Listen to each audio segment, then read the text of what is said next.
Hello friends, welcome back to my YouTube channel. അപ്പോൾ പുതിയൊരു video ഇട്ട് എല്ലാവർക്കും സ്വാഗതം. ഫ്രണ്ട്സ്, ഞാൻ അഞ്ചരക്കണ്ടി കണ്ടങ്ങുന്ന് പോയാലേ ഉള്ളു. അപ്പോൾ നമുക്ക് വീഡിയോയിലോട്ട് പോവാം. ഫ്രണ്ട്സ്, 2 ആഴ്ച മുമ്പേ ഈ വെള്ളം ഒരുപാട് വീടുകളിലും ഉള്ളിലും കട്ടിലും ജാലകങ്ങളും മരങ്ങളും എല്ലാം ഒലിച്ചുപോയി, തേങ്ങകൾ ഒലിച്ചുപോയി, ഒരുപാട് വീട്ടിന് നാശനഷ്ടം ഉണ്ടായി. പീടിയേക്ക് വെള്ളം കയറി, ഫർണിച്ചർ കടക്ക് വെള്ളം കയറി, കണ്ടംകുന്ന് മുഴുവൻ വിറപ്പിച്ചൊരു പുഴയാണ് ഇപ്പോഴത്തെ അവസ്ഥ. നോക്കൂ ഫ്രണ്ട്സ്,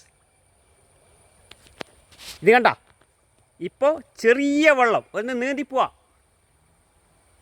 നമ്മൾ അലക്കുന്ന സ്ഥലത്തിൻ്റെ അടുക്ക് എത്തിയെന്നാണ്.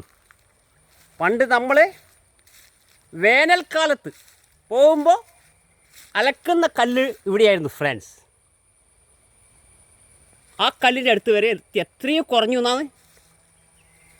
ഇതാ കണ്ട, ചെറിയ പള്ളിയുണ്ട്. അപ്പോൾ ഇതിൻ്റെ പ്രത്യേകമായിട്ടൊരു കാര്യം പറയാനുള്ളത്, മുമ്പ് നമ്മൾ ഇളമ്പക്ക പിടിച്ചു കഴിഞ്ഞാൽ തോടെടുത്ത് വീട്ടിൽ കൊണ്ടുവന്നതിന് നമ്മൾ ഉണ്ടാക്കിയൊരു സാധനം കണ്ട, ഈ തോട് ഒഴിച്ചു പോയില്ല. നമ്മൾ ഇവിടുന്ന് ഇളമ്പക്ക ഇവിടുന്ന് ഇതിൻ്റെ തോട് പുറത്താക്കിയിട്ട് ഇറച്ചി മാത്രമേ കൊണ്ടുപോകും. അപ്പോൾ അന്ന് പിടിച്ച സാധനത്തിൻ്റെ അതിൻ്റെ കല്ലും സാധനങ്ങളും കണ്ട, ഇളമ്പക്ക തോടെല്ലാം ഒഴിച്ചില്ല. ബാക്കിയുള്ള എല്ലാ സാധനങ്ങളും ഒലിച്ച് വെള്ളത്തിലോട്ട് പോയി. ഭയങ്കരമായിട്ട് വെള്ളം കയറി. ഇത്ര ഹൈറ്റുള്ള അതിനെ അപ്പുറം കടന്നിട്ട് പോയതാണ്, ഇത്ര ഹൈറ്റിൽ. അത് ഞാനത് കയറി നോക്കാൻ, ഇത്രയും സ്റ്റപ്പിന് മേലെ കയറി ഒരുപാട് കൃഷികളും ഒരുപാട് സംഭവങ്ങളും ഉള്ള പറമ്പത്തും വീടുകളിലും മൊത്തം വെള്ളം കയറി. വയലും കരയുള്ള വീടുകളിലെല്ലാം വെള്ളം കയറി. ഇത്ര ഹൈറ്റിലാണ് ഞാൻ കയറി പോകുന്നത്.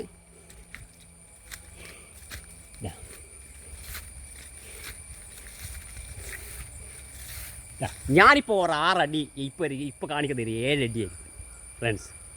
അതിലും മേലെ വെള്ളം പോയി ഒരു കണ്ട. ഈ വാഴത്തോട്ടത്തിലല്ലോ വെള്ളം കയറി, എല്ലാത്തിലും മൊത്തം വീടുകൾ പരിസരങ്ങൾക്കെല്ലാം കേടുപറ്റി ഒരുപാട് നാശനഷ്ടം ഉണ്ടാക്കിയ ഒരു പോയ വെള്ളം, ഇപ്രാവശ്യത്തെ വെള്ളം. അത് ഉരുൾപൊട്ടൽ കണ്ട, ഇത്ര ഹൈറ്റിലാണ്. ഈ ഹൈറ്റല്ല, എന്നാലും എനിക്ക് ഇത്രയും കാണിക്കാൻ പറ്റും.